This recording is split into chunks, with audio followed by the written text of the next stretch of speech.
Hello.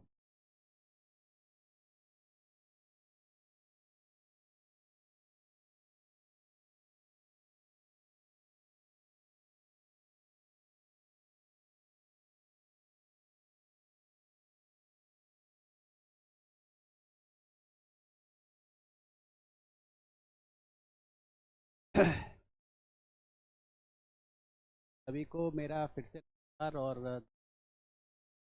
नाम अखिलेश। फिर से हाजिर हूँ आपके सामने क्लास लेके।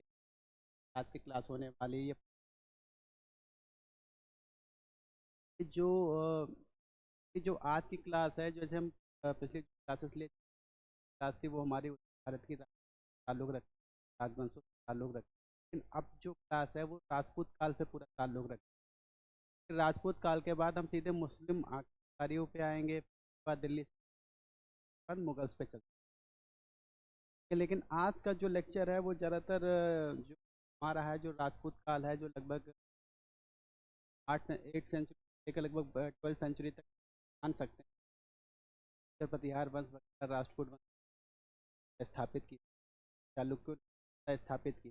तब जब तक दिल्ली सल्तनत पूर्ण रूप से स्थापित नहीं हुई थी तब तक हम उनके कार्यकाल को मान सकते हैं, लोग मान के 12 सेंचुरी के आसपास। तो जैसा कि आप सभी लोग जानते हैं कि जैसे राजपूत काल था, कि राजपूत काल में जो बहुत सारे राजवंश उभर के आए थे, जिसमें राष्ट्रकूटों की पहले चर्चा कर चुके हैं। अलावा गुर्जर वंश के आज जो चर्चा का जो विषय रहेगा इसमें से वो ज़्यादा जैसे परमार वंश जो के बाद प्रतिहारों के बाद जिन्होंने बना लिया, तो प्रतिहारों के कह सकते हैं कि सामंत के तौर पे कार्य करते हैं, बाद में अपने अपने राज्य स्थापित किए, जिसमें चंदेल राजवंश बहुत महत्वपूर्ण, परमार राजवंश बहुत महत्वपूर्ण, और इसके अलावा बंगाल में जो राजवंश था वो भी एक अपनी महत्वता रखता है। तो कुछ ऐसे राजवंश उभर के आए थे। कन्नौज में गहड़वाल वंश राजवंश उभर के आए थे, और अजमेर में सांकभरी राजवंश बहुत महत्वपूर्ण है, जिसके पृथ्वीराज थे।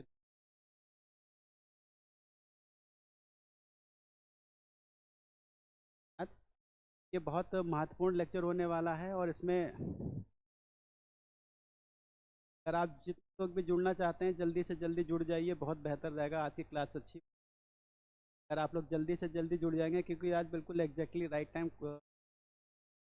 पेपर शुरू करने वाले हैं हम, तो बिल्कुल राइट टाइम, आज थोड़ा बहुत भी लेट नहीं है जहाँ तक।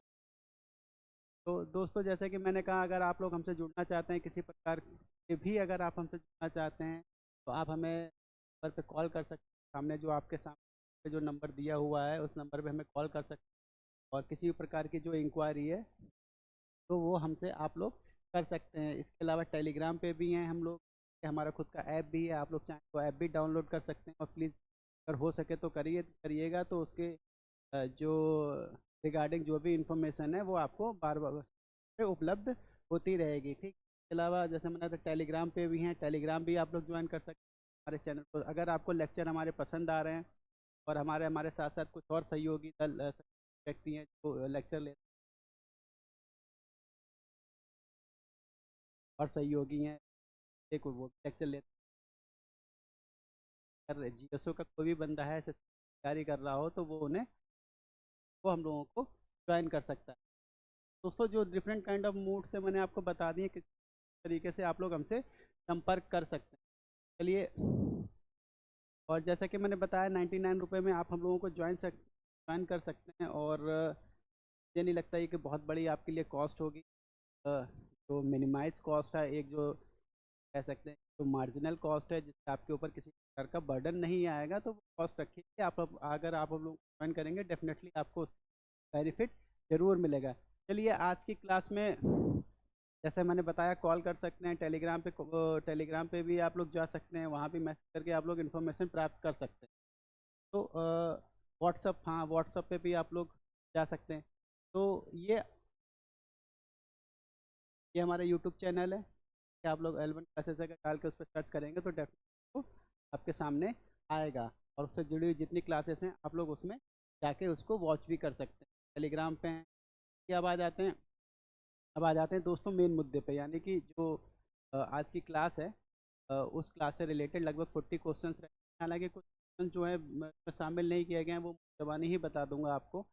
यहाँ पे हम लोग पहला क्वेश्चन पिक कर लेते हैं।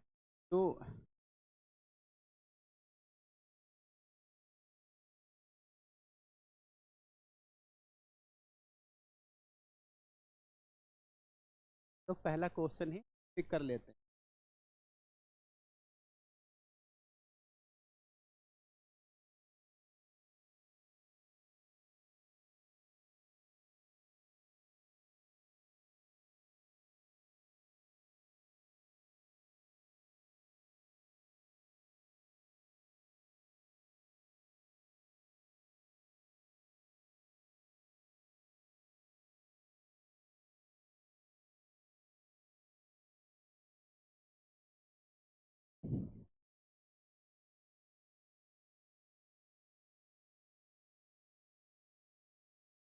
तो आ जाते हैं दोस्तों पहला क्वेश्चन। देखिए, जो लोग अगर हमें वॉच कर रहे हैं, अगर वो लोग जल्दी से जल्दी हमसे जुड़ जाएंगे तो हम लोग क्लास को जल्दी से जल्दी स्टार्ट कर पाएंगे और क्वेश्चन भी आ पाएंगे। ठीक है,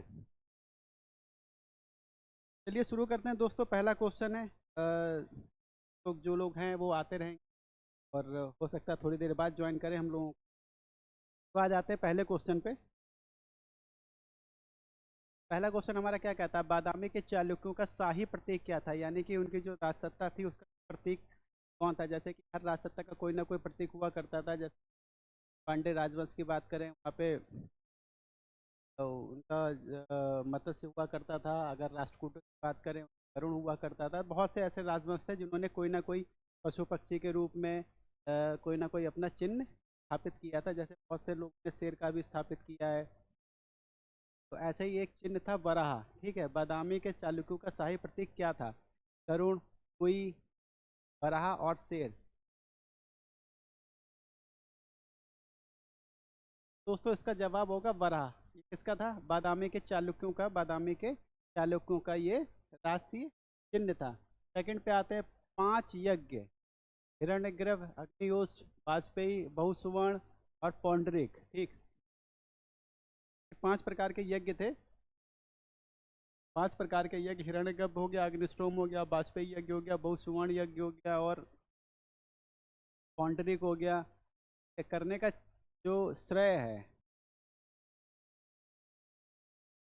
करने का जो श्रेय है वो किस चालुक्य शासक को जाता है। सामने है पुलकेशिन फर्स्ट है, पुलकेशिन सेकंड है, कीर्तिवर्मन है और विक्रमादित्य फर्स्ट है। ठीक है, किस चालुक्य शासक को, किस चालुक्य शासक को ये 5 प्रकार के यज्ञ करने का श्रेय दिया जाता है। पुलिकेशिन फर्स्ट, पुलिकेशिन सेकंड और पुलिकेशिन सॉरी विक्रमादित्य, विक्रमादित्य फर्स्ट है और कीर्तिवर्मन है। बताइए दोस्तों, जो पुलिकेशिन फर्स्ट था, पुलिकेशिन फर्स्ट को जो पश्चिमी चालुक्य थे, चालुक्यों की स्थापित करने का बहुत कह सकते हैं कि जो प्रारंभिक स्तर पे जो स्ट्रॉन्ग सम्राट हुए थे, स्ट्रॉन्ग राजा हुए थे, बहुत तो चालुक्य को भी सत्ता थी, बादामी के चालुक्यों की सत्ता थी, उसको स्टैब्लिश की। ठीक है,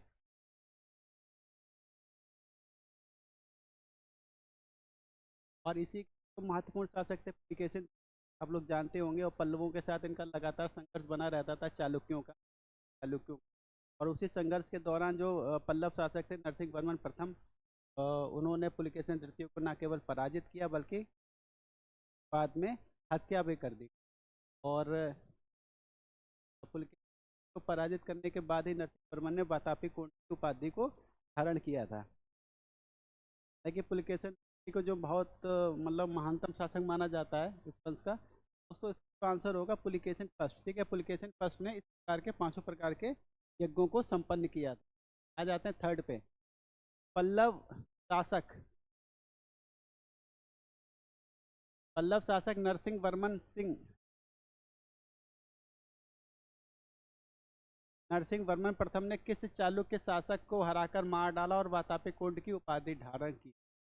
चालुक्य शासक को हराकर मार डाला और वातापी कोंड की उपाधि धारण की। कीर्तिवर्मन प्रथम हो गया, पुलकेशिन द्वितीय हो गया, कीर्तिवर्मन प्रथम हो गया, पुलकेशिन प्रथम हो गया। ठीक है, चारों ऑप्शन आपके सामने है। हालांकि इसका अभी मैंने बिल्कुल अभी जो डिस्क्रिप्शन बताया लास्ट क्वेश्चन का, उसी के अंतर्गत ही मैंने जवाब दिया था। तो बहुत अधिक दिक्कत नहीं होगी। जो लोग मुझे सुनना है तो उसका आंसर होगा दोस्तों सेकंड। फोर्थ पे आ जाते हैं। इस राजवंश ने तीर्थ यात्रा कर और वेश्याओं पे कर लगाया। देखिए ये जो राजवंश था, ये पल्लव हो गया, विजयनगर साम्राज्य हो गया, चालुक्य हो गया, चोल साम्राज्य हो गया। क्या है ना, विजयनगर साम्राज्य आप लोग जानते हैं 14वीं शताब्दी में इसकी स्थापना हुई थी और हरिहर बुक्का ने इसकी स्थापना की थी। और इसके जो महानतम शासकों में जब हम गिनती करते हैं तो महानतम शासकों में बहुत से महानतम शासकों में जब हम गिनती करते हैं तो बहुत महान शासक हुआ करते थे, बहुत महान शासक थे, वंश से ताल्लुक रखते। मतलब विजयनगर में अ, कई वंशों ने शासन किया था, जैसे संगम हो गया, सुलभ हो गया, तुलुभ हो गया, फिर बाद में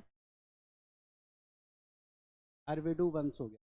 इस राजवंश ने तीर्थ यात्रा कर वैश्याओं पे कर लगाया था। दोस्तों पल्लव, विजयनगर, चालुक्य और चोल। ठीक है, इसका आंसर दोस्तों सी होगा। चौथे का आंसर दोस्तों सी होगा। चालुक्यों ने, चालुक्यों के जो शासन व्यवस्था की महत्वपूर्ण व्यवस्था ये भी थी, इन्होंने न केवल तीर्थ यात्रा पर भी कर लगाया बल्कि जो वेश्याओं पे भी कर लगाया, और वेश्याओं को वहाँ पे लीगलाइज्ड कर दिया गया। मतलब राजकीय रूप से उनको सरकार की इजाज़त दी गई कि वो वेश्यावृत्ति कर सकती, और उसके बदले उन्होंने टैक्स पे किए जाते थे। कौन से? चालुक्यों के शासनकाल में। आ जाते हैं फिफ्थ पे। बादामी किस शासक को हराकर दंती दुर्ग ने बादामी के बादामी के किस शासक को हराकर दंती दुर्ग ने, ठीक है, दंती दुर्ग कौन था? राष्ट्रकूट वंश का प्रथम शासक था जिन्हें राष्ट्रकूट वंश की स्थापना की थी। राष्ट्रकूट वंश की नींव डाली। राष्ट्रकूट वंश की नींव डाली। कीर्तिवर्मन प्रथम हो गया, विजयादित्य हो गया, विक्रमादित्य द्वितीय हो गया, कीर्तिवर्मन।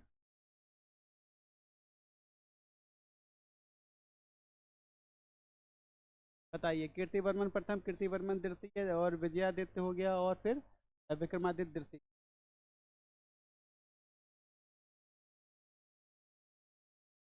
फिफ्थ क्वेश्चन है दोस्तों, ये फिफ्थ क्वेश्चन है। अब काफी बार पूछा जा चुका है इसलिए इसको कर रहा हूँ। ठीक है, दंती दुर्ग ने राष्ट्रकूट शासक वंश की नींव डाली थी। कौन था? कीर्तिवर्मन तृतीय। चालुक्य शासक था कीर्तिवर्मन तृतीय, उसको हरा के इन्होंने राष्ट्रकूट वंश की नींव डाली थी। आगे आ जाते हैं सिक्स पे। तैलब द्वितीय। तैलब द्वितीय कौन थे? कल्याणी के चालुक्य के संस्थापक थे। तैलब द्वितीय ने कल्याणी के चालुक्य वंश की स्थापना की थी। राष्ट्रकूट शासक को पराजित कर कल्याणी के चालुक्य वंश की स्थापना की थी। कल्याणी के चालुक्य वंश की स्थापना की थी। कर्क प्रथम हो गया, कर्क द्वितीय हो गया, अमोघ वर्ष हो गया, और कृष्ण द्वितीय हो गया। किस? तैलब द्वितीय। ठीक है, कल्याणी के चालुक्यों की बात हो रही थी। कल्याणी के चालुक्य और बादामी के चालुक्य दोनों चालुक्य वंश के ही थे। इसके अलावा फिर बाद में जब वो आगे चल के आ जाते हैं, फिर गुजरात के चालुक्यों की भी बात होगी। ठीक है, जिन्हें सोलंकी जो जो सोलंकी शासकों के नाम से भी प्रचलित हैं, उनसे भी कुछ जुड़े हुए क्वेश्चन हैं। तैलब द्वितीय ने राष्ट्रकूट शासकों को पराजित करके कल्याणी के चालुक्य वंश की स्थापना की थी।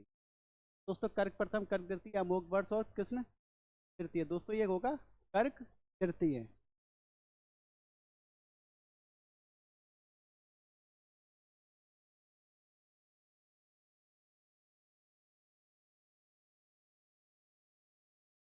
हेलो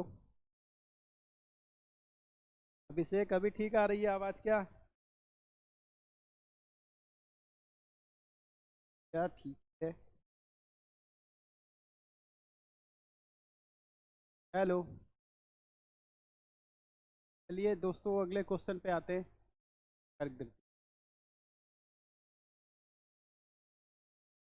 सेवेंथ पे आ जाते हैं। ठीक है, सेवेंथ क्वेश्चन क्या कहा जाता है? सेवेंथ क्वेश्चन क्या कहता है? विक्रमांक देव चरित्र के लेखक विल्हण और मिथाक्षरा के लेखक विज्ञानेश्वर किस चालुक्य शासक के दरबार में के दरबारी कवि हुआ करते थे? ठीक है, मिताक्षरा के लेखक जो थे विज्ञानेश्वर, विक्रमादेव, मांक देव चरित्र के लेखक विल्हण इसके शासन काल में उसके दरबारी कवि थे। सोमेश्वर फर्स्ट, सोमेश्वर तृतीय, सोमेश्वर द्वितीय, विक्रमादित्य तृतीय और विक्रमादित्य फर्स्ट। ठीक है, सोमेश्वर है ये।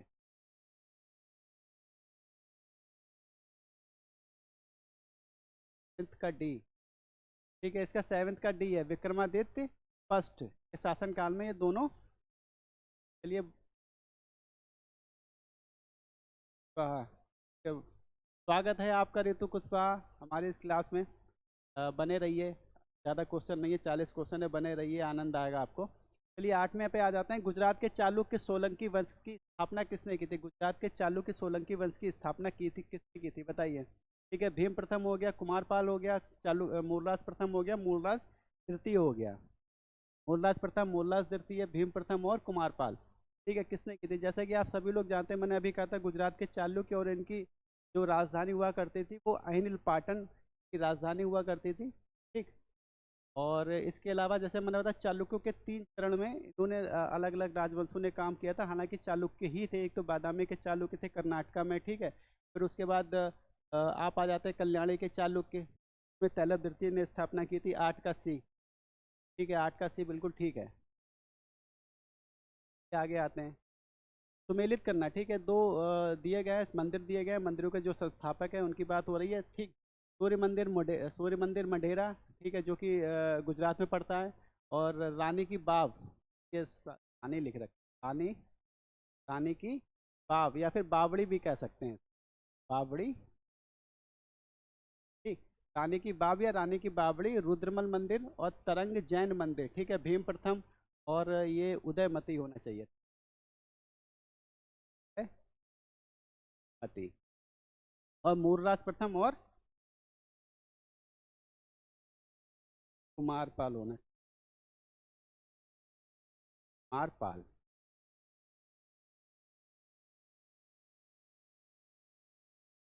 चलिए आ जाते हैं दोस्तों, इसका मिलाप कर लेते हैं। जो रानी की बावड़ी थी वो उदयमती ने बनवाया था, ठीक है। इसके अलावा रुद्रमल मंदिर मूलराज प्रथम था, इसके पहले ही हम लोग चर्चा कर चुके हैं रुद्रमल मंदिर की। और इसके बाद तरंग जैन मंदिर था, वो कुमारपाल ने बनवाया था जैसे। और इसके अलावा सूर्य मंदिर मोढेरा भीम प्रथम के शासनकाल का बना हुआ है। तो इसका जवाब होगा 1 2 3 4। ठीक है, यहाँ एक चीज़ और आप लोगों को ध्यान रखने वाली बात, जो चालुक्य शासक थे, चालुक्य शासक ने जो जैन संप्रदाय था, जैन संप्रदाय को मतलब एक तरीके से राजकीय संरक्षण प्रदान किया था जैन संप्रदाय को। जैसे कुमारपाल के समय में अ, कुमारपाल के समय में वो जैन आचार्य थे, उनका मुझे देखिए नाम नहीं ध्यान आ रहा, हाँ से कोई नाम है, ध्यान नहीं आ रहा है उनका। कुमारपाल के समय में वो उनके दरबारी हुआ करते थे। खैर ये दोस्तों 9th का फर्स्ट है। 10वें पे आ जाते हैं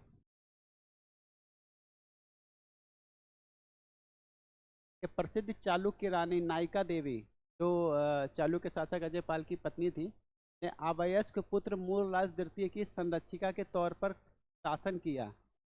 संरक्षिका, ठीक है, रेजेंट के तौर पे शासन किया था उन्होंने, रेजेंट के तौर पे शासन किया था। उसने मोहम्मद गौरी को किस युद्ध में पराजित किया? दोस्तों ये क्वेश्चन बहुत ही मतलब कैसे ही समझाया जाए, इन क्वेश्चन की महत्वता, इस क्वेश्चन की महत्वता इसलिए बढ़ जाती है क्योंकि जैसे ये 2 3 क्वेश्चन और आ जाते हैं कि मोहम्मद गौरी को जब 1178 में जब उन्होंने गुजरात पे आक्रमण किया था, तो गुजरात में आक्रमण करने के दौरान वहाँ पे किस व्यक्ति का शासनकाल था, मतलब कौन व्यक्ति वहाँ पे शासन कर रहा था गुजरात के चालुक्यों में। तो कहीं कहीं भीम द्वितीय दिया हुआ है, कहीं कहीं मूलराज द्वितीय दिया हुआ है।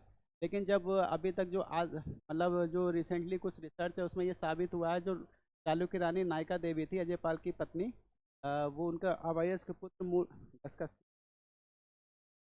है, अपने अवयस्क पुत्र की संरक्षिका बनकर उन्होंने शासन किया। और मोहम्मद गौरी का उस समय आक्रमण हुआ था, तो उन्होंने मोहम्मद गौरी को सोमनाथ मंदिर, संभात और सिद्धपुर और कसहरदा, ठीक है, ये तो जी इसका आंसर है डी, कसहरदा नाम के स्थान पर उन्होंने मोहम्मद गौरी को पराजित किया। कहीं कहीं इसका आंसर भीम द्वितीय भी है, इस चीज़ को ध्यान रखिएगा।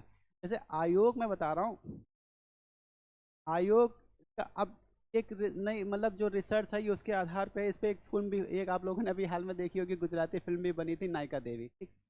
तो आपको इस चीज़ का ध्यान रखना है, जो आयोग ने कई बार इसका आंसर भीम द्वितीय माना है। अगर शासक बोल ले तो शासक उस समय संरक्षिका के तौर पे मूलराज द्वितीय की संरक्षिका के तौर पे नायिका देवी ने किया था। लेकिन उसके कुछ समय बाद ही भीम द्वितीय शासनकाल आ गया था, तो बहुत कन्फ्यूजन है इसको इस क्वेश्चन में। हालांकि इस क्वेश्चन में नहीं, मैंने बताया है कि भीम तृतीय को आयोग ने कई बार कई जगह जैसे जीआईसी में भी माना है, ये जो माध्यमिक है उसमें भी माना गया है। तो ये बहुत कंफ्यूजिंग है, लेकिन ये हिस्टोरिकल तथ्य है, ठीक है, ये हिस्टोरिकल तथ्य है। और आयोग क्या मानता है, इस पे हम पे ज़्यादा फोकस करना है। लेकिन अगर ये क्वेश्चन आ जाता है, अगर ये क्वेश्चन अगर आपके में आता है तो इसको आप लोग ध्यान रखिएगा। उन्होंने इस क्षेत्र का मोहम्मद गौरी को हराया था, और कौन थी, नायिका देवी, इसको ध्यान रखिएगा। 11th क्या कहता है, निम्नलिखित में से किस शासक ने मोइजुद्दीन गौरी और पृथ्वीराज तृतीय दोनों को हराया था। मोइजुद्दीन गौरी, ठीक है। से कई जब मोइजुद्दीन गौरी को मोहम्मद शामी बोलते हैं, आप लोग कंफ्यूज मत होइएगा। निम्नलिखित में से किस शासक ने मोइजुद्दीन गौरी और पृथ्वीराज तृतीय, पृथ्वीराज तृतीय कौन है, जैसे कि मैंने बताया पृथ्वीराज चौहान, जिसको हम लोग जानते हैं, पृथ्वीराज तृतीय अजमेर के शासक हुआ करते थे, और ये पृथ्वीराज चौहान के नाम से फेमस हैं। और पृथ्वीराज रासो, पृथ्वीराज विजय, इन्हीं के ऊपर कई एक ग्रंथ हैं, ठीक है। और इनसे तो सभी लोग, आप लोग वाकिफ़ ही होंगे। पृथ्वीराज तृतीय का बहुत फेमस कैरेक्टर रहे हमारे इंडियन हिस्ट्री में, और बहुत जो चंदेल शासक थे, परमार देव को भी पराजित किया था, आला उदल के साथ इन्होंने फाइट की थी, आप लोग बहुत।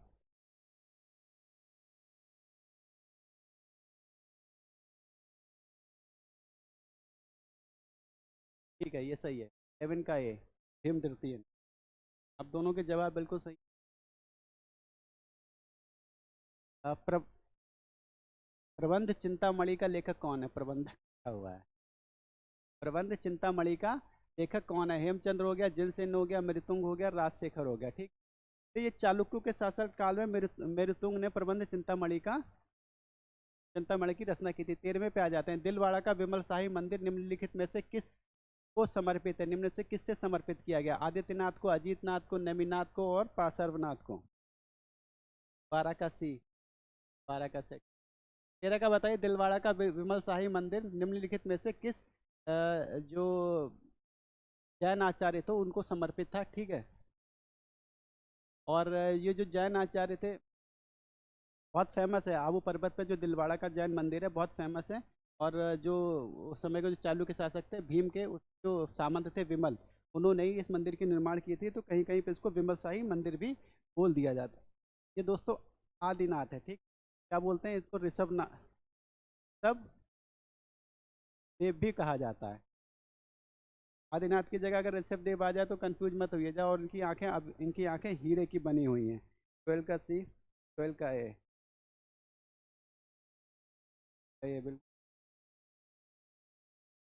ठीक है, अगर आप लोगों को लेक्चर पसंद आ रहा है, और क्वेश्चन आपको अच्छे लग रहे हैं, क्वेश्चन पसंद आ रहे हैं, और आपके जो रिलेवेंट क्वेश्चन है, जो आपके एग्जाम से ही रिलेटेड है, ना लेवल बहुत ऊंचा है ना नीचा है, मतलब लेवल बिल्कुल अच्छा है, अगर आपको पसंद आ रहा है तो प्लीज़ इसको शेयर कीजिए, चैनल को, हमारे चैनल को सब्सक्राइब कीजिए। तो आपके छोटे से सहयोग से हमें बहुत लाभ होगा। और एक लोगों के लिए एक तरीके से उत्साहवर्धक बात ही होगी कि आप लोग नंबर्स ऑफ जो कैंडिडेट हैं बढ़ते जाएंगे। वो बहुत थोड़ा सा, हम देखो 13 का, 14 का ये, महमूद गजनवी द्वारा विनष्ट किए जाने के पश्चात सोमनाथ मंदिर का जीर्णोद्धार निम्नलिखित में से किसने कराया था। ये दोनों के जवाब 14 का ये बिल्कुल ठीक है। और मालवा के जयसिंह, देवगिरी के रामचंद्र, सांगभरी के विग्रहराज, ठीक है। मैं अहिल पाटन क्या कि गुजरात के चालू के शासक थे कुमारपाल, उन्होंने इसका करवाया था, ठीक है। उन्होंने इसका पुनर्निर्माण करवाया था। और यहाँ पे एक चीज़ और आपको ध्यान रखने वाली होती है, जब महमूद गजनवी ने 1025 में एक ये विश्व प्रसिद्ध आक्रमण किया था, बहुत फेमस आक्रमण है। और इस पर बहुत रिसर्च भी हो चुकी है इनके आक्रमण के ऊपर। और जो उस समय जो महमूद गजनवी की जो सेना थी, वो सेना में एक तरीके से आप लोग समझ जाते, बहुत अ, जो हिंदू सैनिक थे लगभग 50-50 का अंश हुआ करता था। जैसे तुर्क भी थे, और अफगान भी थे, हिंदू सैनिक भी बहुत थे। और इनके दो सेनापति थे, सेवेंद्र राय और तिलक नाम के दो सेनापति थे। इन्होंने ही जो सोमनाथ मंदिर थे उस अगुवाई की थी। आप लोग इस चीज़ को बहुत ज़्यादा वो मत करिएगा, ठीक है। ये मतलब कह सकते हैं कि हिस्टोरिकल फैक्ट है। तो जो आजकल वो चल रहा है उस पर मत जाइएगा। हमें बस इतिहास पढ़नी है, इसका मतलब नहीं है कि क्या कि हम लोग इतिहास को सिर्फ इतिहास की ही नज़र से देखेंगे, जो फैक्ट्स की नज़र से देखें, क्या हुआ क्या नहीं हुआ, उसने ऐसा क्यों किया, उसने ऐसा नहीं करना चाहिए था, ये हमें इस पर चर्चा बिल्कुल नहीं करनी। इतिहास है ये। और हमारा इतिहास बहुत ही समृद्ध रहा है, आप सभी लोग जानते होंगे। चलिए 15 पे आते हैं। सोमनाथ का जो मंदिर है जिसे महमूद गजनवी ने ध्वंस किया था, किस देवता से संबंधित है? विष्णु से, शिव से, सूर्य से और कृष्ण से। तो आप सभी लोग जानते हैं ये शिव से संबंधित है। 15 सोमनाथ मंदिर बहुत फेमस है।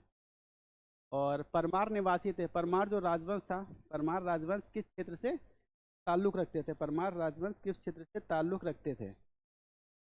ठीक है, आप लोगों को आवाज़ सही आ रही है? क्योंकि हो सकता है आवाज़ थोड़ा सा डिस्टर्ब हो। अगर आवाज़ आपको सही आ रही है तो प्लीज़ 15 का बी, 15 का बी। हाँ 15 का बी ही है, ठीक है। 15 का बी। 16 पे आ जाते हैं। परमार निवासी थे। परमार जो सत्ता बनी थी 16 का ए, ठीक है। 16 का ए मालवा। आ जाते हैं 17 पे। चंदेल शासकों को सर्वाधिक श्रेय दिया जाता है उनके द्वारा निर्मित भव्य मंदिरों के लिए जो निर्मित किए गए थे। तो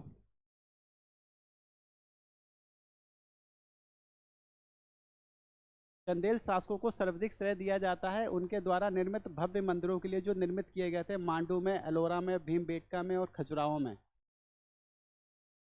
बहुत माथापच्ची आप लोगों को करनी नहीं है। 17 खजुराहो में चंदेलों की जो राजधानी हुआ करती थी खजुराहो। और इसमें आप वर्ल्ड फेमस है, ये हमारी जो यूनेस्को यूनेस्को हेरिटेज में भी शामिल है खजुराहो के जो मंदिर है। और इसके जो मंदिर है जैसे चतुर्भुज मंदिर है, विष्णु को समर्पित है। कंदरिया महादेव मंदिर है जो भगवान शिव को समर्पित है। एक चित्रगुप्त मंदिर है वो सूर्य देवता को समर्पित है, ठीक। 18वें पे आ जाते हैं। चंदेल किस और जितने भी ये मंदिर बने जाता है उसमें नागर शैली में बने हुए हैं, ठीक है। कंदरिया महादेव मंदिर विश्व प्रसिद्ध मंदिर है जो नागर शैली में बना हुआ है। 17 का डी। हाँ ठीक है, 17 का डी। 18 चंदेल किस शासक के काल में स्वतंत्र शक्ति के रूप में उभर के आए थे? यशोवर्मन और गंडा और धनगा और विद्याधर चंदेल। तो दोस्तों जैसे आप लोग जानते होंगे जो यशोवर्मन थे, यशोवर्मन के शासन काल में, यशोवर्मन के शासक काल में ये पहली बार उभर के आए थे एक महान शक्ति के रूप में, ठीक। और 18 का बी। नहीं नहीं, 18 का बी नहीं है अभिनव। 18 का बी नहीं, 18 का है यशोवर्मन। और इसकी जो स्थापना की थी, जैसे आप लोग जानते होंगे जो चंदेल शासकों के जो प्राथमिक रूप से जो व्यक्ति थे, नन्नुक नाम के एक जो सामंत हुआ करते थे प्रतिहारों के। क्या सामंत हुआ करते थे? प्रतिहारों के सामंत हुआ करते थे। तो उन्होंने ही एक स्वतंत्र सत्ता स्थापित की थी। लेकिन पूर्ण रूप से स्वतंत्र सत्ता के रूप में जो उभर के आए थे वो यशोवर्मन के शासनकाल में आए थे। और इसके एक और व्यक्ति थे जिसको हम लोग इनके एक और व्यक्ति थे जय सिंह, ठीक है, द्वारा। एक और व्यक्ति थे जय सिंह। जय सिंह के अगर आपको जजाक भुक्ति कहीं पूछ लिया जाए तो वो भी इनसे ही रिलेटेड है। इनके साथ के एक और व्यक्ति थे जय सिंह। शासक थे जय सिंह। जय सिंह। जय सिंह के नाम पर थे जजाक भुक्ति।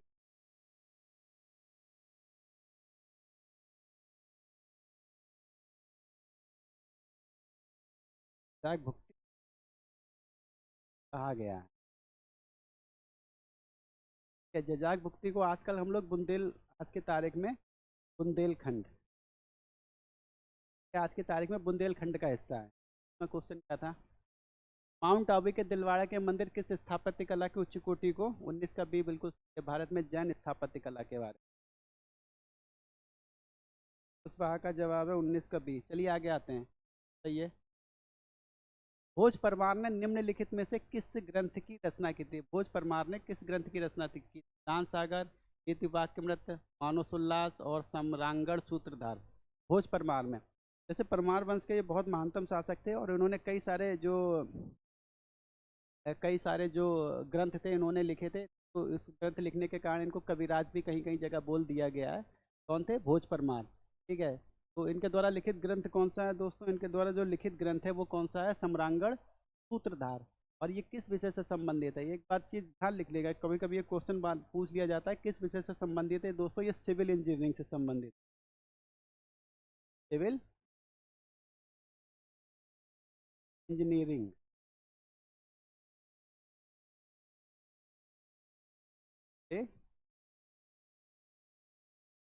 संबंधित, ठीक। 20 का डी, 20 का डी। इसके अलावा जो इसके अलावा अगर भोज परमार के कुछ और कृत्यों की बात करें, जैसे एक इनका लिखा हुआ एक युक्ति कृत्य कल्पतरु के द्वारा लिखी एक युक्ति कल्पतरु है। ये इसमें क्या है, आयुध, आयुध वास्तु, ठीक है। आयुध वास्तु के निर्माण से संबंधित इसमें दिया गया है। और इसमें जैसे विभिन्न प्रकार के अस्त्र शस्त्र बनाना, नावों का निर्माण, उसमें किसमें दिया गया है, युक्ति कल्पतरु। और इसके अलावा इन्होंने सरस्वती कंठ भरण करके एक और साहित्य लिखा था जो व्याकरण और काव्य शास्त्र से संबंधित है। और श्रृंगार प्रकाश लिखा है जो काव्य शास्त्र से संबंधित है। और इसके अलावा इन्होंने भोज प्रबंध लिखा है जो उनके समय की जो भोज प्रबंध की जो प्रबंध व्यवस्था थी उसके बारे में लिखा है। और प्राकृत व्याकरण लिखा है। और इसके बाद एक चंपू रामायण लिखा है। एक राजमृगांक की भी रचना की जो चिकित्सा से संबंधित है। राजमृगांक भी लिख देता हूँ, अंक चिकित्सा से संबंधित। तो ये जैसे ये युक्ति कल्प तरु 20 का डी है। युक्ति कल्प तरु और सम्रांगण सूत्रधार बहुत पूछा जाता है, क्वेश्चन है, बहुत पूछा गया क्वेश्चन। और खास तौर से इससे ये कभी कभी ये पूछ लिया जाता है जो थोड़ा सा लीक से हटकर होता है कि युक्ति कल्पतरु में किस चीज़ के निर्माण की चर्चा की गई है और सम्रांगण सूत्रधार में किस चीज़ के निर्माण की चर्चा की गई है। तो दोस्तों युक्ति कल्पतरु में आयुध और वास्तु, और इसमें बाद में सम्रांगण सूत्रधार में आप देखते हैं सिविल इंजीनियरिंग से संबंधित है। महान जैन विद्वान हेमचंद्र किसकी सभा को, अभी इन्हीं का नाम याद नहीं आ रहा था, हेम है, इसकी सभा को अलंकृत करते थे। अमोघ वर्ष हो गया, कुमारपाल हो गया, जयसिंह सिद्धराज हो गया और विद्याधर हो गया। तो उसका दोस्तों जवाब होगा कुमारपाल, ठीक है। कुमारपाल के शासनकाल में ये इनके जो जैन विद्वान थे इनके दरबारी हुआ करते थे, सभा में सुशोभित करते थे। देखिए जैसा मैं बार बार कह रहा हूँ, प्लीज़ अगर अगर आपके यार दोस्त मित्र और कोई भी अगर प्रिपरेशन में है, L T T G T P G T I C lecture वगैरह, अगर वो प्रिपरेशन में है तो प्लीज़ हमसे जुड़ सकते हैं। और जुड़ने के लिए आप नंबर पे जो नंबर पे दिया है उस पर कॉल कर सकते हैं, बात कर सकते हैं।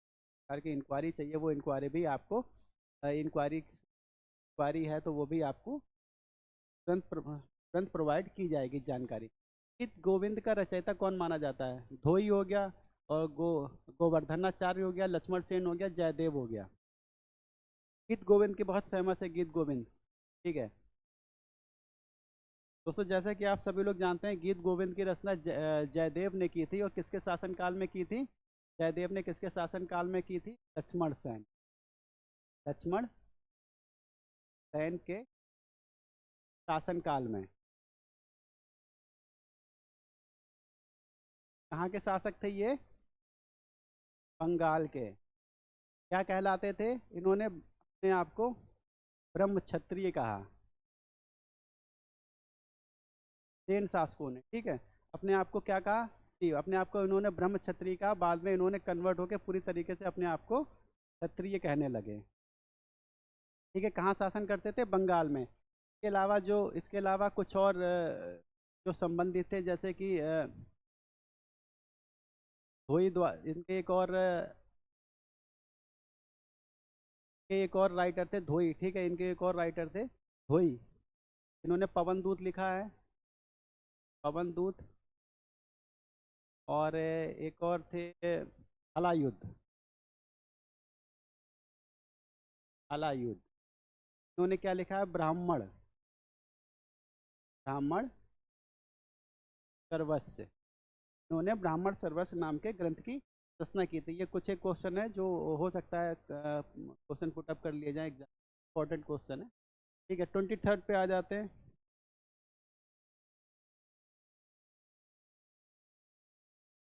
23 पे आ जाते हैं। सुल्तान महमूद गजनवी चंदेल शासक को पराजित नहीं कर सका था, ठीक है। किस चंदेल शासक को सुल्तान महमूद गजनवी पराजित नहीं कर सकता था, यशोवर्मन हो गया, यशोवर्मन हो गया, और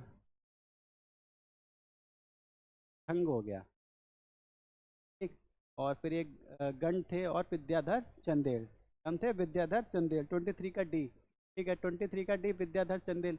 आप लोगों को इस चीज़ की जानकारी होगी, जो विद्याधर चंदेल थे ये पूरे राजपूताना की बात की जाए या पूरे उस समय के जो शासकों में बात की जाए तो विद्याधर चंदेल और एक और शासक थे जो गोविंद चंद्र गहलवाड़ हुआ करते थे।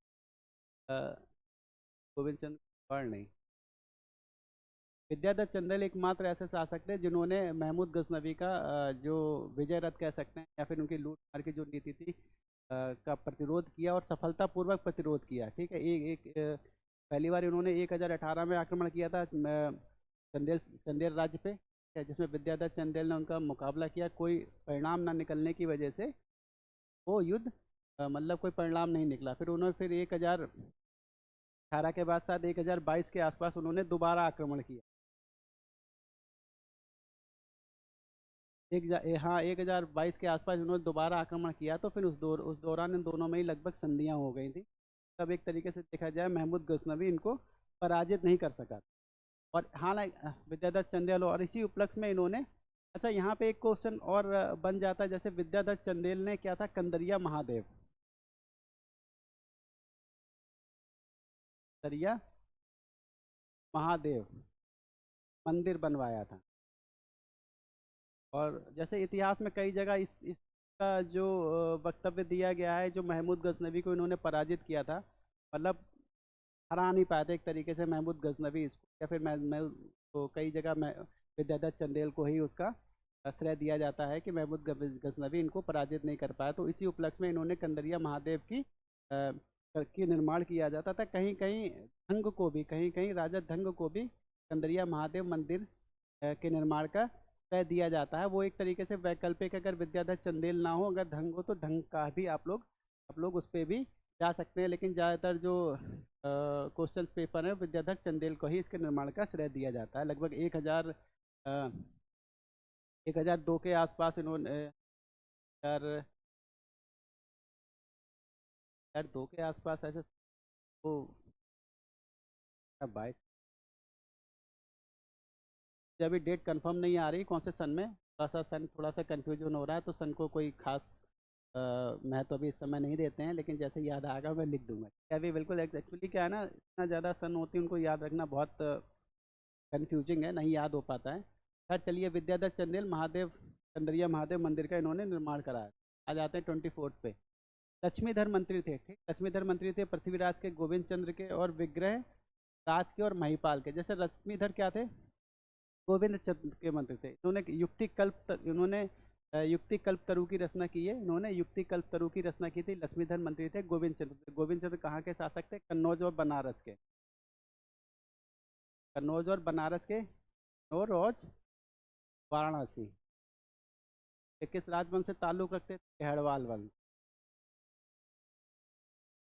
और बाद में इसी वंश में अब जो सो जयचंद्र, बाद में इसी वंश से जयचंद्र के बाद में इसी वंश के जयचंद्र शासक थे। 24 का डी, 24 का डी नहीं है अभिनव, ठीक है, 24 का डी नहीं है। गोविंद चंद्र लक्ष्मीधर मंत्री थे, गोविंद चंद्र के गहलवाल वंश के ताल्लुक रखते थे। और एक बात और, इन्हीं की पत्नी थी कुमार देवी, ठीक है, इन्हीं की पत्नी थी कुमार देवी, पत्नी थी इनकी। उन्होंने क्या किया था, उन्होंने जैसे सारनाथ में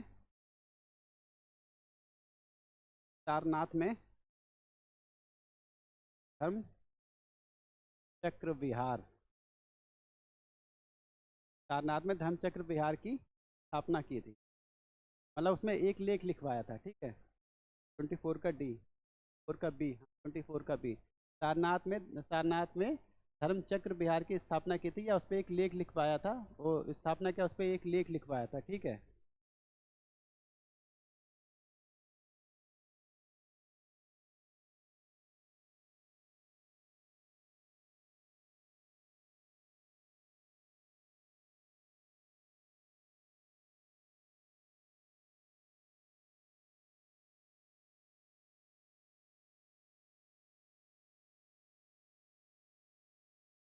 चलिए आगे आ जाते हैं।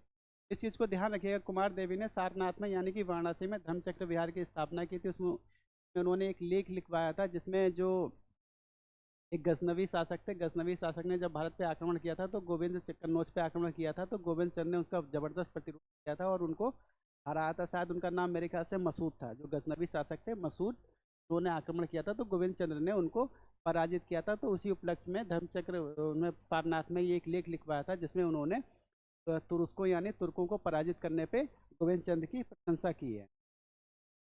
25 पे आ जाते हैं। तैलप द्वितीय ने किस परमार शासक को बंदी बनाया था? बात है सियाक हर्ष और बागपति पुंज, भोज हो गया, उदयादित्य हो गया। ठीक है, 24वां है तैलप द्वितीय। ठीक है, कल्याणी के चालुक्य शासक तैलप द्वितीय ने किस परमार शासक को बंदी बनाया था? सियाक हर्ष हो गया, बागपति मुंज हो गया, भोज हो गया, उदयादित्य हो गया। जैसे तैलप द्वितीय का जो परस्पर मतभेद हुआ करते थे, जो परमार शासक थे वाकपति मुंज के साथ रहते थे। और वाकपति मुंज क्या किया था? वाकपति मुंज ने तैलप द्वितीय को लगभग 6 जो युद्ध थे उसमें युद्धों में पराजित किया था। और अंततः जो वाकपति मुंज थे, अंततः वाकपति मुंज उनके तैलप द्वितीय के इस इन कृत्यों से बहुत परेशान आ गए थे। तो उन्होंने क्या किया? उन्होंने जो गोदावरी नदी को पार करके जो तैलप द्वितीय पे आक्रमण किया, लेकिन वो हार गए और पकड़ लिए गए। मुंज परमार है और पकड़ लिए गए। हालांकि यहाँ पे एक चीज़ और है, जो मुंज परमार बागपति मुंज के जो प्रधानमंत्री थे रुद्रादित्य, उन्होंने ये सलाह दी थी कि वो गोदावरी को पार करके तैलप द्वितीय पे आक्रमण ना करें, लेकिन मुंज परमार ने उनकी अनदेखी की और अ, इसी क्षोभ में जो उनके रुद्रादित्य मंत्री थे उन्होंने सुसाइड कर लिया था, यानी कि उन्होंने आत्महत्या कर ली थी। और बाद में मुंज परमार को जब गिरफ्तार किया गया, छोटी सी कहानी है, अगर आप सुनना चाहें तो सुन सकते हैं। जब मुंज परमार को गिरफ्तार किया गया तो उनको जेल में कुछ समय तक रखा गया। तो उनकी जेल में उनकी सेवा के लिए जो बागपति सॉरी जो तैलप द्वितीय की एक सिस्टर थी, उनका मुझे नाम शायद याद नहीं आ रहा है इस समय। तो एक सिस्टर थी, वो उन्होंने मुंज परमार की सेवा में उनको रखा गया। और चूंकि वो जेल में थे भाई, कुछ समय में सेवा करने के बाद दोनों के बीच में प्रेम संबंध बन गया। ठीक है, दोनों के बीच में प्रेम हुआ, प्रेम संबंध बने। तो धीरे धीरे करके वो कुछ और आगे बढ़े। तो जब मुंज परमार ने उन पर बहुत बिलीव करते थे, तो उनकी सेवा में महिला थी, तो बहुत बिलीव करते थे। और उन्होंने वहाँ से जो भागने की योजना बनाई थी वो अपने जोश में आके उनको बता दी। ठीक है, अपनी प्रेयसी को बता दी। और उनकी प्रेयसी जो तिलक द्वितीय की बहन थी, उन्होंने जाके अपने भाई को बता दी। और फाइनली जो उनका हाल होना था वो हुआ। ठीक है, मुंज परमार को, जो बागपति मुंज थे, उनको बहुत ज़बरदस्त प्रताड़नाएँ दी गई। जैसे कि आप लोग एक बहुत अभी मूवी आई थी जिसमें बाजी का जो प्रताड़ना का जो चित्र किया था, लगभग उसी की तरह प्रताड़नाएँ बागपति मुंज को प्रदान की गई। खाल खींची, बहुत टॉर्चर किया गया, उनकी आंखें निकाल ली गई, काफ़ी समय तक उनको टॉर्चर किया गया। और फाइनली उनका सर काट के हत्या कर दी। तो ये छोटा सा दोस्त वो है बागपति। छोटी सी कहानी है, बहुत इंपॉर्टेंट कहानी है। देखो, मैं बार बार कहता हूँ, इतिहास को हमें उस तरीके से नहीं देखना है कि हिंदुओं ने उनके साथ क्या किया या फिर हिंदुओं ने उनके साथ क्या किया। हमको इतिहास को सिर्फ इतिहास की नज़र से ही देखना, हमको फैक्ट्स की नज़र से। तो इतना क्रम घटा है, ठीक है। और उसके अब इस तरीके से विभीषिका के जो लक्षण आप देखिए, एक राजपूत शासक ने दूसरे राजपूत के साथ व्यवहार किया जो कहीं से बिल्कुल अनुचित नहीं है। बंदी के साथ किया गया इस प्रकार का व्यवहार बिल्कुल भी अनुचित है। लेकिन भाई राजशाही थी, राजशाही को यहाँ कॉन्स्टिट्यूशन तो था नहीं कि ऐसा व्यवहार नहीं किया जाएगा। कि राजशाही थी जिसके साथ जैसा व्यवहार करना चाहो, चूँकि जो बंदी होते थे उनके साथ क्रूरतम से क्रूरतम व्यवहार किया जाता था, बल हो चाहे दूसरे शासक हो। लेकिन ये शासक के ऊपर भी डिपेंड करता था कि वो शासक कितना पोलाइट है। तो यार ये कहानी यहीं तक रखते हैं। 26 पे आ जाते हैं। राजपूतों के बारे में किसने लिखा है? विलियम स्लीमैन हो गया, ग्रांट डफ हो गया, जॉन कनिंगम हो गया और कर्नल टाड हो गया। कर्नल टाड, ठीक है। 26 में 27 पे आ जाते हैं।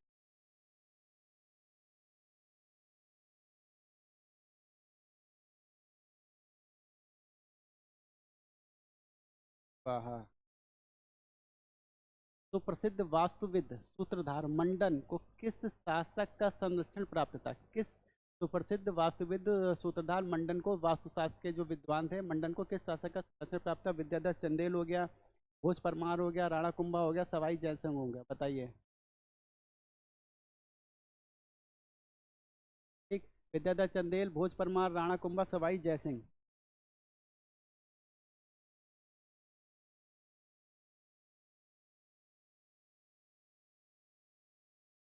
चलिए, दोस्तों इसका जो आंसर होगा वो होगा राणा कुंभा। ठीक है, इन्होंने क्या किया था, इन्होंने मंडन ने क्या किया था, 27 का बी नहीं है, 27 का खोज परमार नहीं, राणा कुंभा है। ठीक है, मंडन क्या होते हैं, मंडन इनके वास्तुकार थे। यहाँ पे एक चीज ध्यान रखना है, जो विजय स्तंभ है, ठीक है, विजय स्तंभ, इसको हम लोग विष्णु मंदिर, विष्णु स्तंभ भी बोल दिए थे, विष्णु स्तंभ भी कहा जाता है।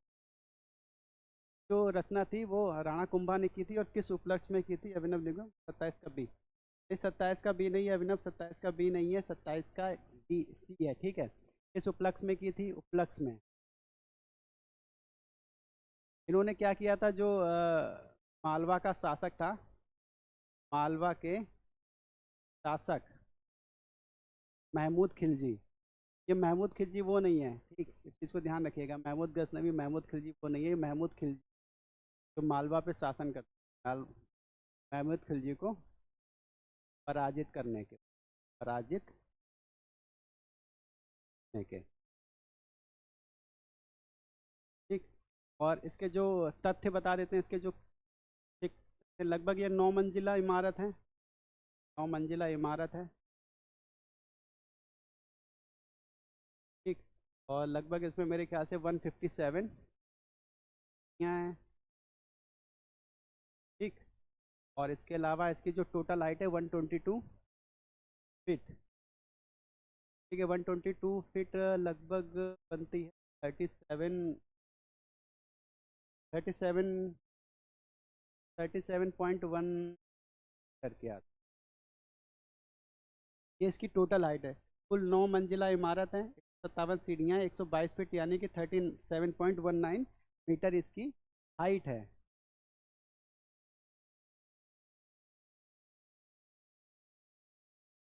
चलिए यहाँ तो और कुछ इसमें से, हाँ और है, ठीक है, ये महमूद खलजी को उन्होंने किस में हराया था, सारंगपुर, सारंगपुर युद्ध में। चलिए आगे आ जाते हैं दोस्तों, 28 पे आ जाते हैं। वह मुस्लिम लेखक कौन था जिसने भगवत गीता, पुराण, वारामिहिर, ब्रह्मगुप्त का अध्ययन करने के बाद तुलनात्मक धर्म में रुचि दिखाई? आमिर खुसरो हो गया, अलबरूनी हो गया, या बिन सरिंदे हो गया, अबुल फजल हो गया। ठीक है, आप लोग पार्टिसिपेट करेंगे तो बहुत अच्छा रहेगा यार, कैसा ना कि तब आते हैं बच्चे तो कुछ देर पार्टिसिपेट करते हैं फिर चले जाते हैं, है ना, जितना पार्टिसिपेशन बढ़ेगा, लोग जितना पार्टिसिपेट करेंगे, कि गलत सही की चर्चा बिल्कुल नहीं करनी है। देखो, जो पढ़ रहा है, जो स्टडी कर रहा है, वो अटेम्प्ट करने की कोशिश अवश्य करेगा, और अटेम्प्ट जरूर करिए। हो सकता है बहुत से एक भी क्वेश्चन आपका गलत ना हो, ये भी हो सकता है कुछ क्वेश्चन गलत हो जाए, बहुत से क्वेश्चन सही हो जाए, तो इसी बहाने कुछ क्वेश्चन आपको बी, ठीक है, 28 का बी बिल्कुल ठीक है, अल बरूनी। 29 पे आ जाते हैं, निम्नलिखित में से कौन सा राजपूत वंश तथा कथित अग्निकुंड उत्पत्ति सिद्धांत से अलग माना जाता है? ठीक है, जैसे अग्निकुंड उत्पत्ति सिद्धांत आप सबसे पहले हम लोग कहाँ देखते हैं, चंद्रबरदाई के पृथ्वीराज रासो में देखते हैं, ठीक है, चंद्रबरदाई के पृथ्वीराज रासो में देखते हैं। जो चंद्रबरदाई पृथ्वीराज के मित्र हुआ करते थे, उन्होंने पृथ्वीराज रासो लिखी है। और परिहार हो गया, चौहान हो गया, चंदेल हो गया, सोलंकी हो गया, कहाँ इन्होंने, माउंट आबू पे, यही बता देता हूँ, ठीक है, वशिष्ठ ने,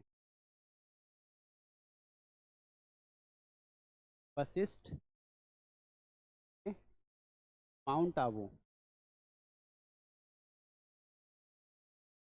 माउंट आबू पर्वत पर अग्नि यज्ञ या अग्निकुंड, माउंट आबू पर्वत पर अग्निकुंड, 4 अग्निकुंड से 4 29 का सी, ठीक है, 29 का सी, जो 4 अग्निकुंड से जो 4 वंश थे, राजपूत वंश की उत्पत्ति की, ये मलिक्षों से रक्षा के लिए उत्पत्ति हुई, वशिष्ठ ने, ठीक है।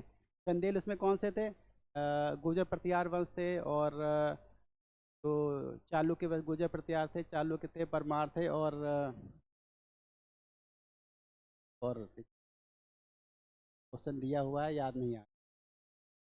जजाक भुक्ति किस प्रदेश का प्राचीनतम नाम है? अभी बताया मैंने, जजाक भुक्ति किस प्रदेश का प्राचीनतम नाम है, पीछे डिस्क्रिप्शन दिया था उसमें मैंने लिख दिया था बुंदेलखंड का। किसके नाम पे हुआ था? जय सिंह के नाम पे। बुंदेलखंड विदर्भ और मालवा। करें 30 का सी। हाँ, आशीष 30 का सी नहीं, 30 का ए है, बुंदेलखंड। जजाक भुक्ति किस प्रदेश का प्राचीनतम नाम है? बुंदेलखंड, बुंदेलखंड। ठीक है। और ये, और जो 31 पे आते हैं। महमूद गजनवी के सोमनाथ मंदिर पर आक्रमण के समय गुजरात का राजा था? भीम प्रथम, गंगईदेव फर्स्ट, मूलराज और भीम तृतीय। एक, महमूद गजनवी के समय सोमनाथ मंदिर पर आक्रमण के समय गुजरात का, ये बहुत कंफ्यूजिंग है, मैंने पहले ही बताया था इस तरीके का 30 का है। कंफ्यूजन ये क्रिएट कर दिया जाता है क्योंकि ज़्यादातर जो क्वेश्चन पेपर्स हैं आए हुए हैं उसमें इसका आंसर भीम तृतीय ही माना गया है। ठीक है। 30 का ए, 30 का ए। हाँ 30 का है, 31 का हिम द्वितीय ही माना गया है, लेकिन जो मैंने बताया कि जो नई रिसर्च है उसमें जो नायिका देवी थी, मूलराज द्वितीय माता थी नायिका देवी, उन्होंने जो हरदा के युद्ध में मोहम्मद गौरी को पराजित किया था।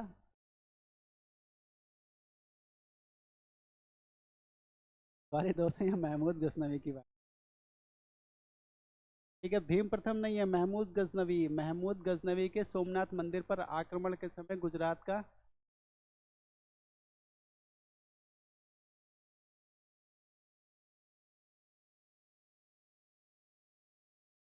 गुजरात का राजा था। हाँ 31 का डी ही सही है, भीम तृतीय थे। ठीक है, उसमें इसके शासक थे भीम तृतीय। भीम वन माना है। महमूद गजनवी के सोमनाथ मंदिर पर आक्रमण गुजरात का।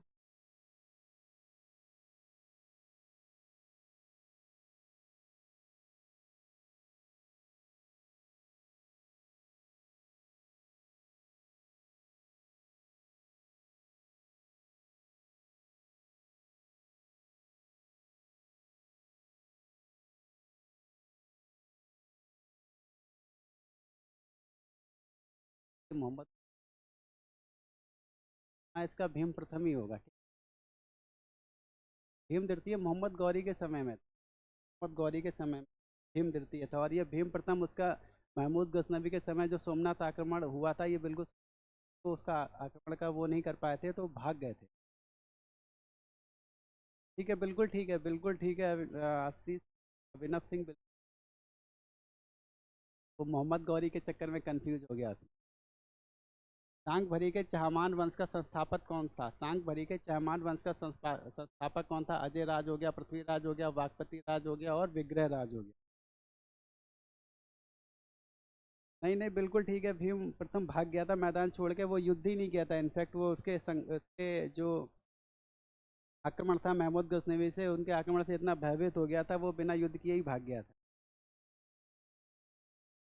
ठीक है, सांग भरी के चहमान वंश का संस्थापक कौन था? अजय राज हो गया, पृथ्वीराज हो गया, वाकपति राज हो गया, विग्रह राज हो गया। 80।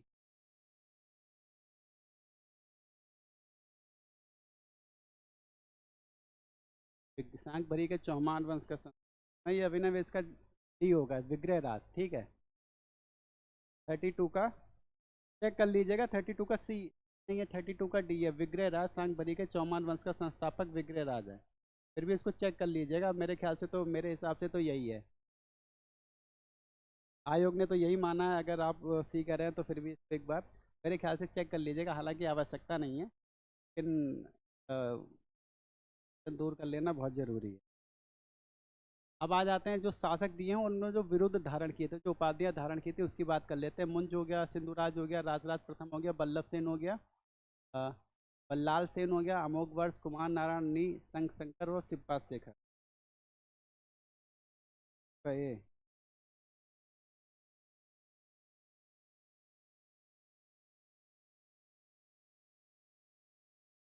चलिए आ जाते हैं आशीष, 32 का ये नहीं है, 32 पे आ जाते हैं कि राजराज प्रथम को आप सबको पता होगा, इसकी उपाधि शिवपाल शेखर।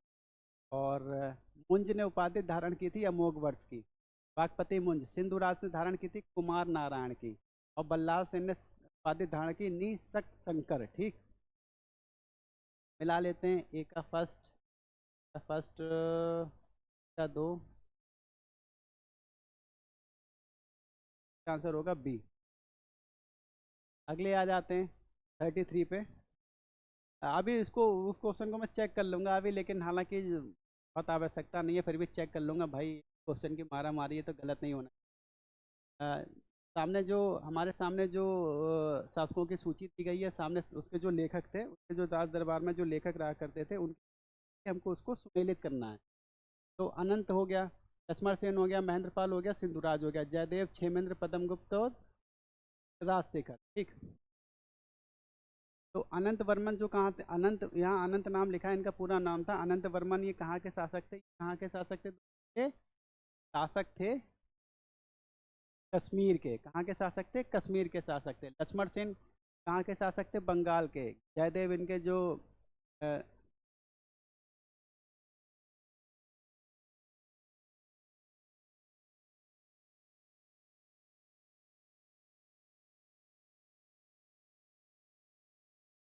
अच्छा, मैंने दरअसल ना, मैंने टीजीटी वगैरह का सिलेबस अभी देखा नहीं है, क्योंकि बहुत से सिलेबस में हो सकता है ना हो। मैं इसको सिलेबस, अब चूंकि मुझे तो पीजी के हिसाब से पढ़ाना है, तो मैं पूरा इतिहास को ही लेके चल रहा हूँ। ठीक है। हालांकि अगर आपकी नॉलेज में ये सब चीज़ें रहेंगी, कोई बहुत बड़ा इशू नहीं रहेगा आपके। हो सकता है कल को आप आगे बढ़ने की सोचें, या आगे भी जाने,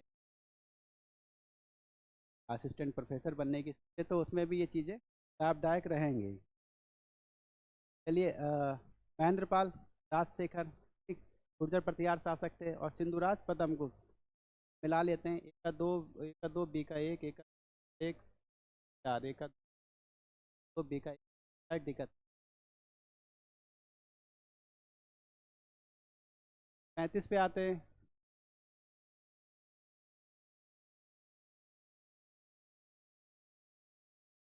निम्नलिखित में से किसने राज्य त्रयाधिपति यानी कि राजाओं का स्वामी उपाधि धारण की थी? धर्मपाल हो गया, गोविंद चंद्र हो गया, लक्ष्मीकर्ण हो गया और लक्ष्मण सेन हो। एक, लक्ष्मीकर्ण, लक्ष्मण सेन, गोविंद चंद्र, लक्ष्मण सेन और लक्ष्मीकर्ण और धर्मपाल। ठीक है, किसने उपाधि धारण की थी दोस्तों? यहाँ बता दूं, दो। और लक्ष्मीकर्ण ने ये भी उपाधि धारण की थी, और लक्ष्मण सेन ने भी उपाधि धारण की थी, जबकि धर्मपाल ने,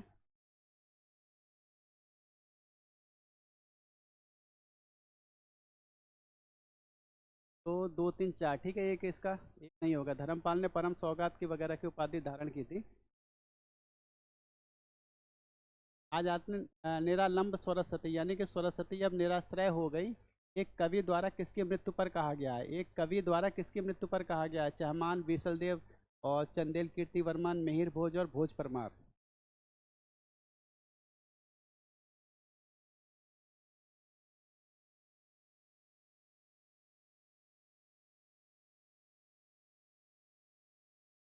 हाँ, वो भीम प्रथम के शासन काल में ही महमूद गजनवी ने गुजरात पे सोमनाथ मंदिर पे आक्रमण किया था 1025 में।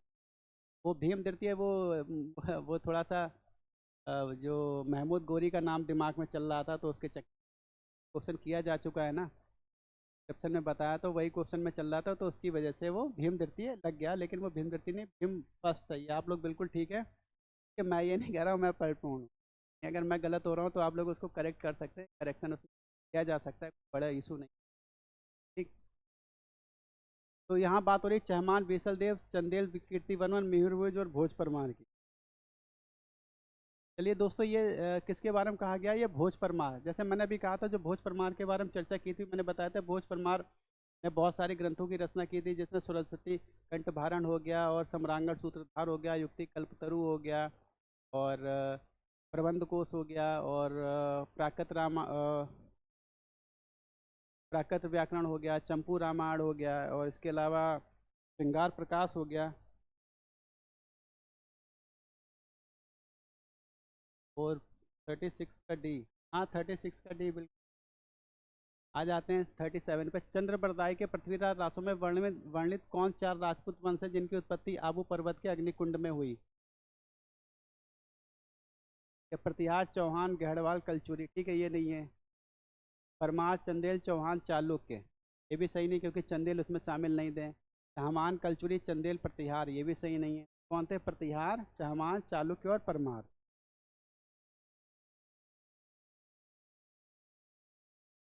38 पे आ जाते हैं। निम्नलिखित में से कौन अपने को ब्रह्म क्षत्रिय कहते थे? ये हमने जब मैंने लक्ष्मण सेन के बारे में चर्चा की थी तो मैंने इसका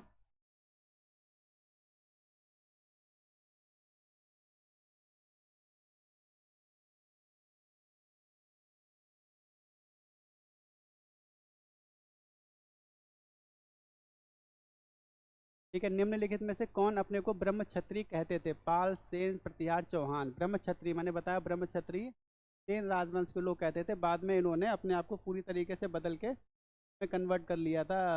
पूरी तरीके से अपने आप को क्षत्रिय कहने लगे थे। पहले ही अपने आप को ब्रह्म क्षत्रिय ही कहते थे।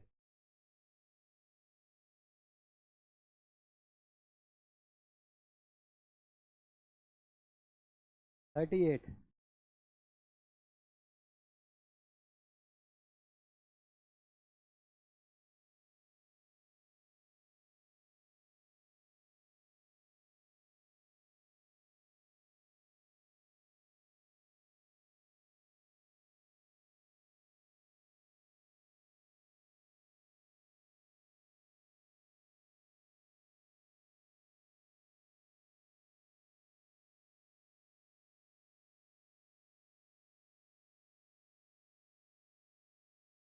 39 पे आते हैं।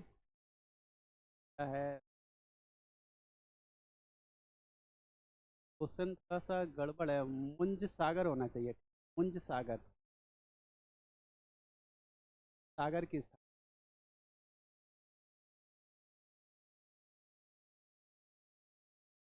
मुंज सागर की स्थापना दोस्त ने किस? हर्ष हो गया।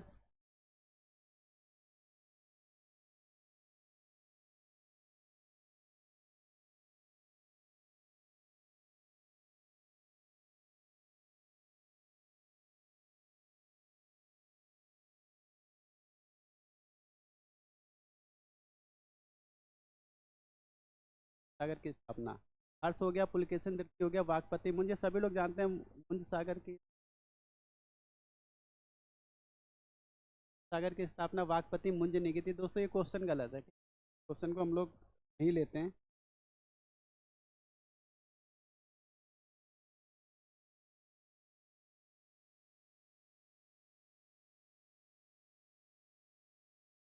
39 दरअसल वाकपति मुंज सागर की स्थापना वाकपति मुंज ने की थी। चलिए इसमें वाकपति सेकंड सही आंसर नहीं होगा। ये क्वेश्चन गलत है। क्वेश्चन मतलब जो आंसर दिए गए हैं वो गलत।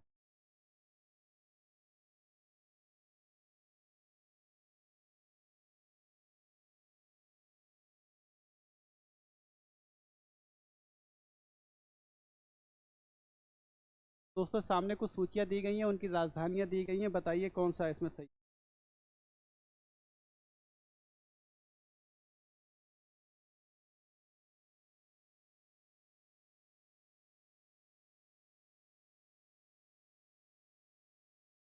गुजरात के चालुक्य, चेदी के कलचुरी, मालवा के परमार, सांग भरी के चौहान। सामने उनकी राजधानियां दी गई।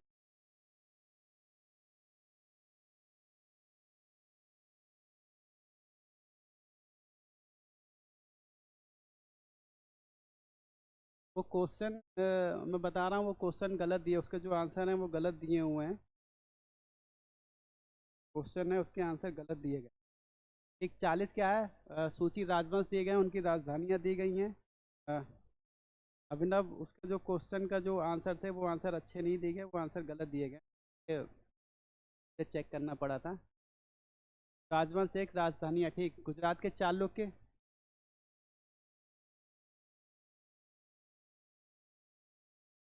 मिलान करने वाले क्वेश्चन ज़्यादा छोटे दिख रहे हैं क्या? चलिए 40 पे आ जाते हैं। ये दिखने तो नहीं चाहिए, यहाँ तो बिल्कुल ठीक दिख रहे हैं। ये 39 क्वेश्चन आप लोग छोड़ दीजिए, ठीक है? 39 क्वेश्चन छोड़ दिए। 39 क्वेश्चन गलत क्वेश्चन है, ठीक।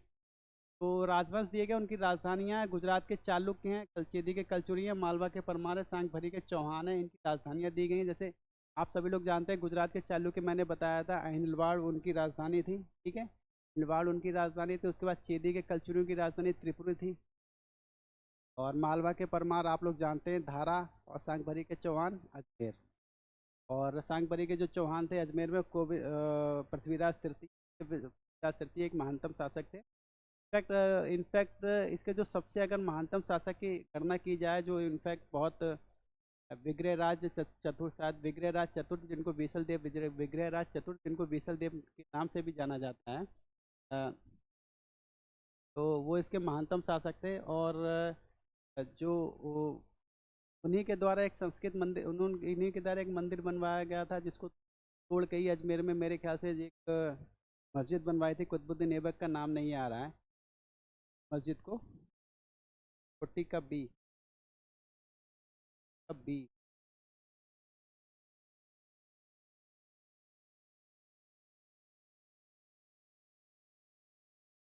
के जैसे कि बता रहे हैं, 240 क्वेश्चन ही आज थे, और इसमें कुछ एक क्वेश्चन को मैंने ड्रॉप किया है। उसका कारण क्या है, जैसे कि मैं आपको बता चुका हूँ। मैंने आपको जैसे कि बताया है, जो कुछ एक क्वेश्चन है, जैसे अजमेर के जो शासक थे, जैसे पृथ्वीराज तृतीय, उनके बारे में मैंने अभी बहुत अधिक ऐड नहीं किया है, क्योंकि पृथ्वीराज जो ये थे, फेमस तो काफ़ी थे, आप सभी लोग जानते हैं उनके बारे में। अभी हाल में उनकी बनी थी, काफ़ी बहुत बड़ी फ्लॉप सिद्ध हुई थी कि वो उसको, हाँ, 2.5 दिन का झोपड़ा अजमेर का झोपड़ा, तो ठीक है, 2.5 दिन का झोपड़ा अजमेर।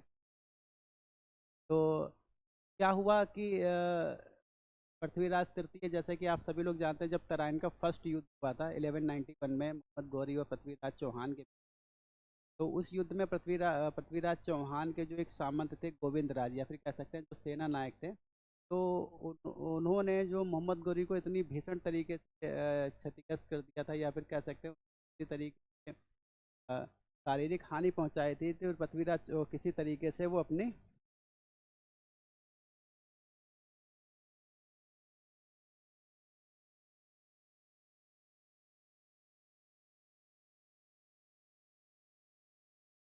हाँ, हरकेली नामक नाटक की रचना उन्होंने की थी। हरकेली उन्होंने की थी। तो कहाँ पे थे, हाँ, तराइन के फर्स्ट युद्ध में। तो गोविंद राज नाम के एक उनका सेनानायक था। उन्होंने अपने जो नेंजा होता है ना, नेंजा एक प्रकार का हथियार था, उससे उसने पृथ्वी मोहम्मद गौरी को बहुत बुरी तरीके से घायल कर दिया था। उनकी बहुत मुश्किल से जान बच पाई थी, और जान बचा के युद्ध क्षेत्र से मोहम्मद गौरी भाग गए थे। आप समझे, और आप इस चीज़ को समझें कि कितना मोहम्मद गौरी जब यहाँ से वापस जाते हैं, तो ठीक होने के बाद पूरी लगभग 1 वर्षों तक पूरी अपने 200 खरोश के साथ अपनी सेना को दोबारा से तैयार करते हैं, बेहतर ढंग से प्रशिक्षित करते हैं, और जिन युद्ध में जो उनकी हार हुई थी, उस कारणों की समीक्षा करते हुए ऐसे लोगों को मौत के घाट भी उतार देते हैं। और इधर पृथ्वीराज चौहान के साथ कुछ चीज़ें बदल जाती हैं। पृथ्वीराज चौहान का जो गैड़वाल शासक थे कन्नौज के, जयचंद्र, उनके साथ विवाद रहता था, तो उनकी बेटी का इन्होंने उनके राज्य में जाके संयुक्ता, जो विश्व प्रसिद्ध जो घटना है, हालांकि उस घटना को बहुत अधिक कह सकते हैं एविडेंस के रूप में बहुत अधिक प्रमाणिक नहीं माना जाता है, लेकिन रासों में उसका जिक्र है, तो हम लोग उसकी बात करेंगे। संयुक्ता को हरण तो संयुक्ता को संयुक्ता का इन्होंने हरण किया। जयचंद्र के राजमहल से ही उनको हरण किया। तो उसमें जो इनके कुछ योग्य सेना नायक थे, उनको लेकर ये गए थे, और वापसी लाते समय इनके ज़्यादातर योग्य सेना नायक मारे गए। उसी में गोविंद चंद्र नाम का सेना नायक भी था, जिसने मोहम्मद गौरी को बुरी तरीके से घायल कर दिया। आप समझे, एक मोहम्मद गौरी ने जहाँ 1 वर्ष तक अपनी शक्ति में काफ़ी वृद्धि की, और वहीं पृथ्वीराज चौहान 1 वर्ष तक, अब उस वर्ष में उसकी शक्ति को एक तरीके से कह सकते हैं कि बहुत आघात पहुंचा, क्योंकि बहुत से सेनानायक जयचंद के साथ युद्ध करने में मारे गए, जब संयुक्ता का हरण किया गया। इस वजह से पृथ्वी, मतलब बहुत से कारण, जब पृथ्वीराज चौहान के जब सेकंड युद्ध था, तराइन के युद्ध जो हुआ था, उसमें पृथ्वीराज चौहान की हानि हुई थी, और इनफैक्ट वो हार गए थे। और उस पे भी कई तरीके के विवाद हमको देखने को मिलते हैं। उस पे भी कई जो एक हैं, या फिर कह सकते हैं कि जो कोई जो हिस्टोरियन है, उनकी अलग अलग राय है, लेकिन सबसे अ, जो कह सकते हैं, जो सबसे जो मानी हुई राय है, वो हसन निज़ामी ने अपने अपने जो किताब है ताजुल मसीर में, उसमें चर्चा की चौहान अपने घोड़े पे बैठ बैठ के युद्ध से भाग गए और युद्ध क्षेत्र से भागने के बाद उनकी मोहम्मद गौरी की सेना ने उनका पीछा किया और अंततः वो पकड़े गए और पकड़ने के बाद पृथ्वीराज चौहान ने मोहम्मद गौरी की अधीनता स्वीकार कर ली और कुछ समय तक अजमेर में उन्होंने शासन किया था। लेकिन पृथ्वीराज चौहान की हत्या की साजिश रचने के कारण, ठीक है, हत्या की उन्होंने साजिश रचने का प्रयास किया और इसकी खबर जब मोहम्मद गौरी को पहुंची तो मोहम्मद गौरी ने पृथ्वीराज चौहान को गिरफ्तार कर लिया और उन्हें मृत्युदंड की सजा दी। सबसे अधिक जो मान्य तथ्य है वो ये माना जाता है। ठीक।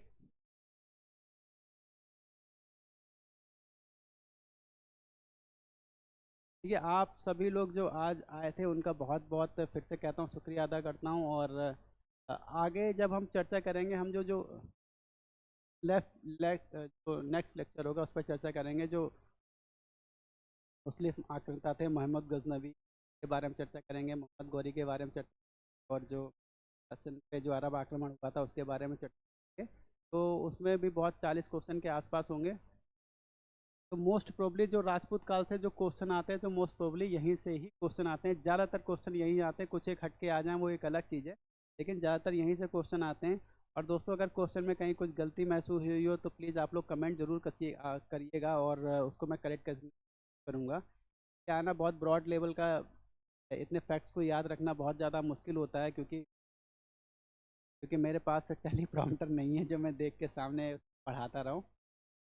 तो बहुत बहुत पास सुविधाएं होती है, वो टेली प्रॉम्प्टर का यूज़ करती है, सामने उनके तरीके की चीज़ें आती रहती हैं तो उनसे गलतियाँ ना के बराबर होती है। लेकिन मेरे पास ऐसी कोई व्यवस्था नहीं है, तो हो सकता है कहीं मामूली सी कन्फ्यूजन में कुछ गलतियाँ हो जाएं, तो उसके लिए मैं क्षमा प्रार्थी हूँ और कोशिश करूँगा इस तरीके की गलतियाँ ना हों। ठीक।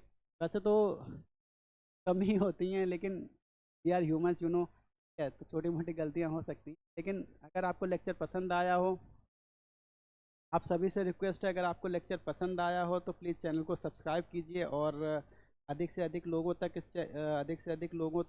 इस चीज़ को पहुंचाइए और अधिक से अधिक लोगों तक।